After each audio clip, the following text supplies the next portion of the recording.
Okay, Nazmo, we are back. We are outsourcing to profits. And you have some more questions that teammates have been asking, or teammates, I mean, like the audience have been asking.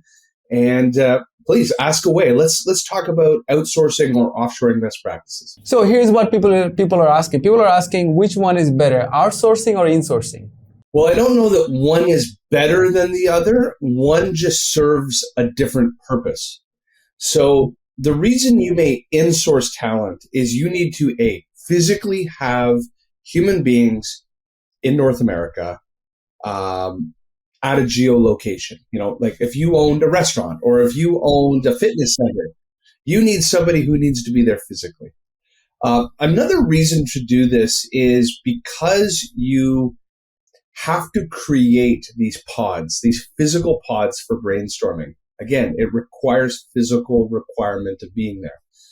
The last might be one of the roles that has been most untested, we'll say, is outsourcing the account executive. So that is the person that is closing and winning the business.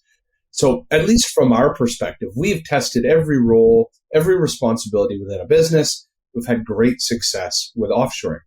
But we haven't found others that are replicating myself or my business partner, Amar, in any of other, in Pipeline Signals, Sales for Life, and now in Get Levrg. So this is where insourcing, if the role can't be done virtually and or it requires a nuance such as it's so complex that it requires, and maybe has cultural barriers, it requires somebody here in North America.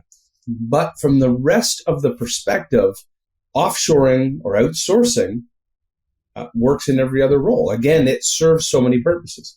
Allows you to scale multiple people for the same price as one. Allows you to become more profitable, to redeploy those profits.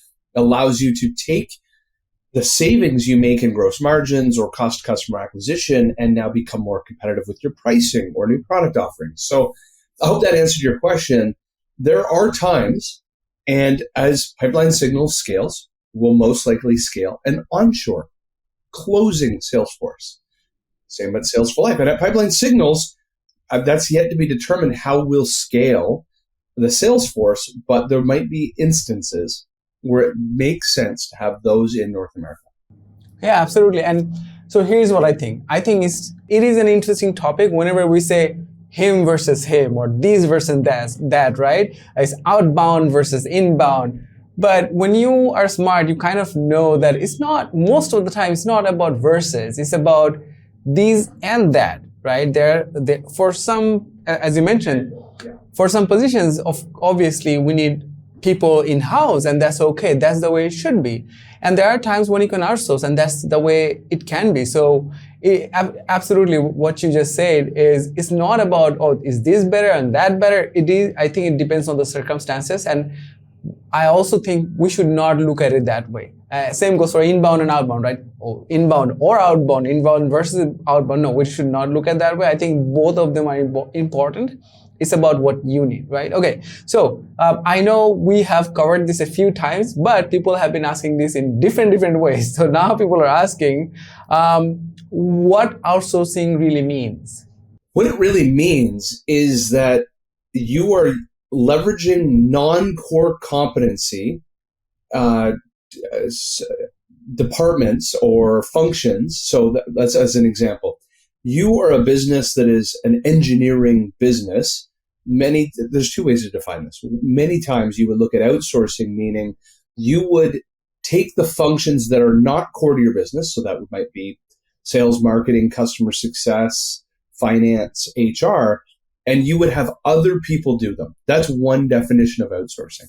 So as an example, a very common not core competency role might be HR and finance.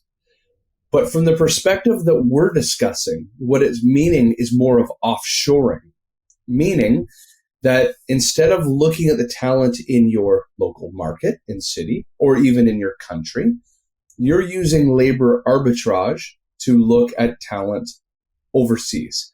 Now, overseas to wherever you live in the world could mean different things, but here in North America, it typically means you're looking in Latin America and South America, or you're looking in Asia Pacific, or you're looking in Africa. Our experience has lent us to feel very comfortable with teammates in Bangladesh and in the Philippines. Yeah. So now people are asking, when outsourcing is not beneficial, when should they avoid it? I would avoid it in two ways. One, coming back to the first question, again, there's certain roles and responsibilities where you need a physical presence. Totally get that. If the cultural barriers are just too high and or you require physically being together in pods to brainstorm and meet, either maybe for legal reasons or it's just the culture is so embedded of those physical meetings, I get it. You might look at support functions for those people. The other time that wouldn't be beneficial is if the teammates, the stakeholder, you, the founder, and your other stakeholders, the vendors, partners, customers, prospects, employees, if you can't understand the why. I've said this many times that the mindset is you must understand why you're doing this and believe it wholeheartedly. If you can't articulate your why, you'll never be able to defend it to your fellow stakeholders, and you'll give up. It's that there's a concept called being half pregnant, meaning like you'll get halfway into an idea and then you'll flounder and you'll give up. If you aren't convicted as to why you're doing this, you will give up. So those are the two times I wouldn't start until you have decided wholeheartedly, this is a go-to-market that makes sense for me because of XYZ. And if you can defend that, you can believe that, then you're ready to go. I completely agree with you. And I love the term half pregnant. And that's what I always mention to a few clients of mine, that let's not be half pregnant, right? Let's be either fully committed or not at all. Like something in between doesn't work. It doesn't matter if it's outsourcing or whatever. But nothing in between, anything in between, it just doesn't work. And everything that's ever failed in my businesses, I was half pregnant. I didn't see it through. Now, there is a concept of like cutting bait, so to speak, like this has just been too long. But many times the fruits of your labor aren't seen until year 2, at year 3, in year 4.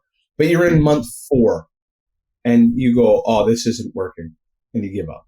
And if you had just held on for 14 months, you would have seen the compounding effect. Yeah, absolutely. And then the last question, and we can end with this. How do people build outsourcing teams? Like building outsourcing teams. Let's talk about it. Building a team, if you look at the curriculum that we've built for our founders, what we teach them, and as we help them identify talent, scaling is, of course, the last piece, the last mile. And it comes with doing it right the first time.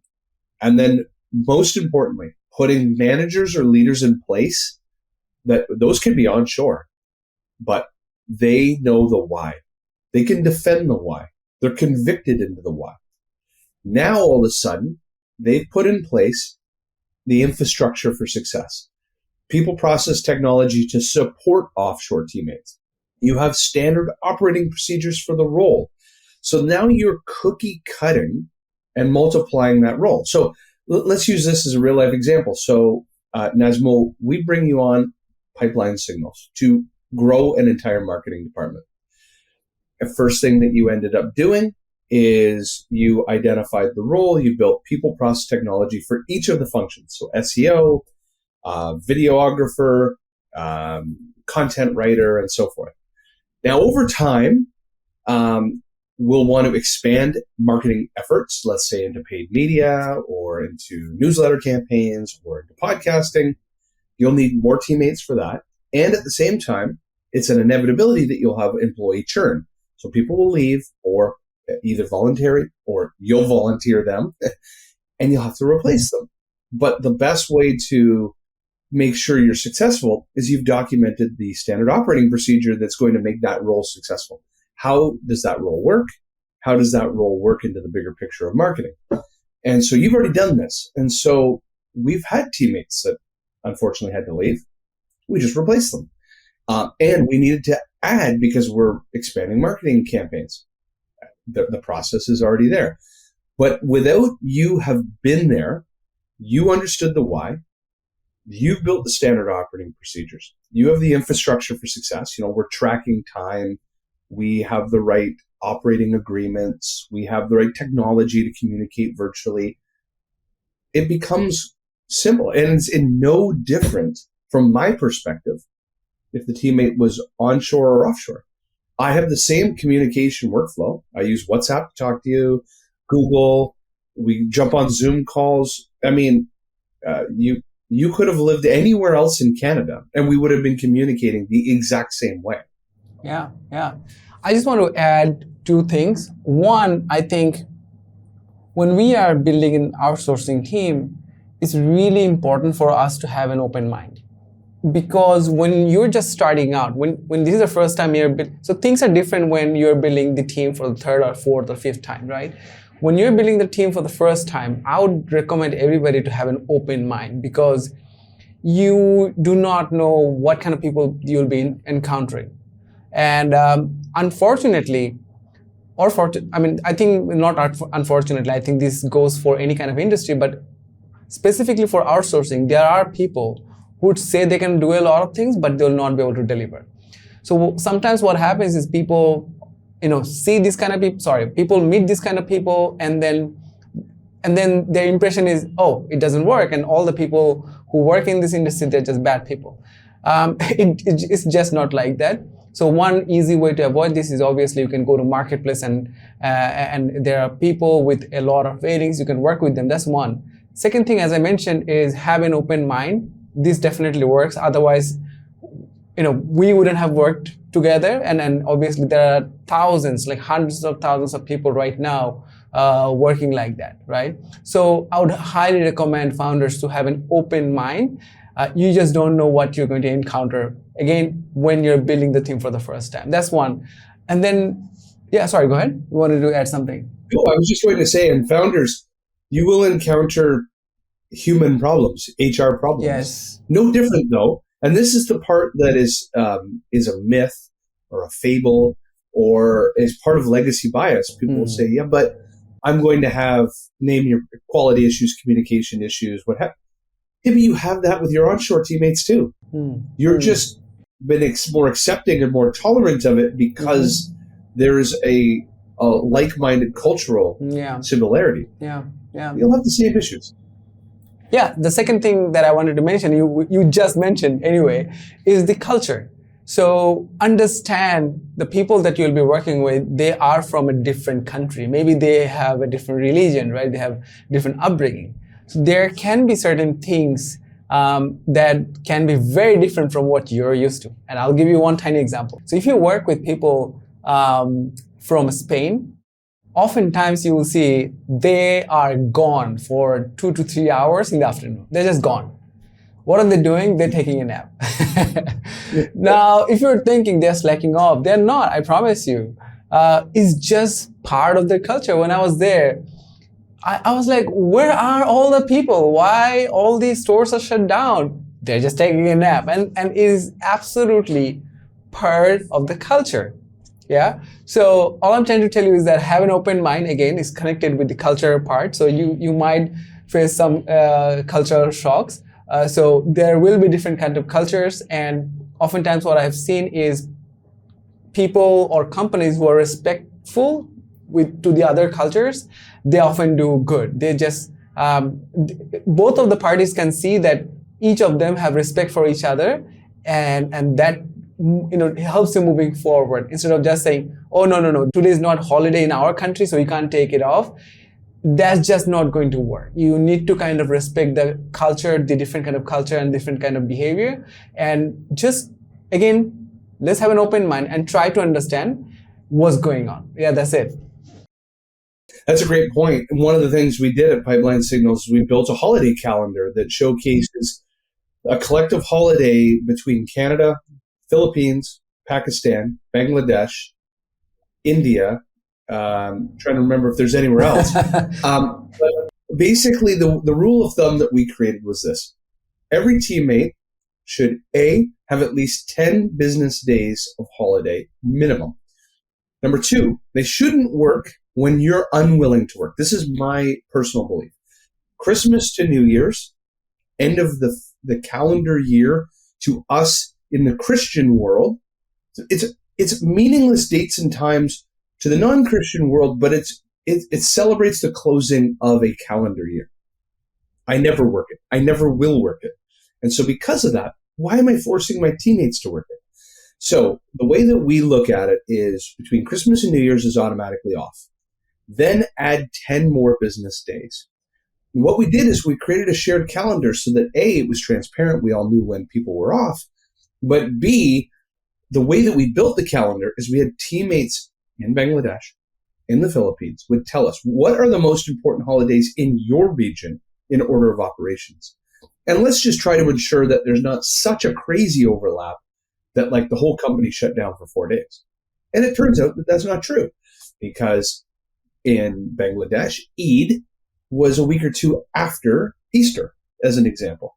But what it did is it gave the teammates, and the story I always tell is the story of Sabir. Sabir celebrated last year, I can't remember what it was, whether it was Eid or whichever holiday. He told Amar and I it was the first time he had celebrated that holiday with his family in 5 years, because he in other opportunities he had not had that time off. And that's, I live in a country that generally speaking is not a religious country. It's actually on the list of the top 5 least religious countries in the world. Wow. So for me to empathize or understand that, we work on Easter Monday. That's not even a holiday in Canada, but in the Philippines, it's massive.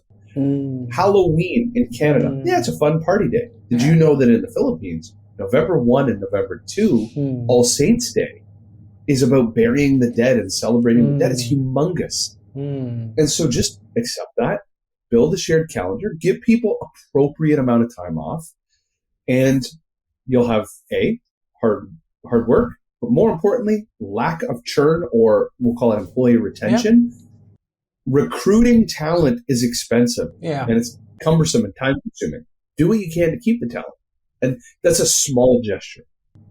Yeah, absolutely. No, this was fantastic. I'm really happy that we are able to answer these questions. And I'm also excited because in future we will bring in guests who will be either outsourcing, or they might be outsourcing to different countries, or maybe they might be owning different outsourcing companies. So I'm looking forward to them. If you're watching it on YouTube, do subscribe and hit the like button. We would really appreciate that. Until next time, see you. Thank you.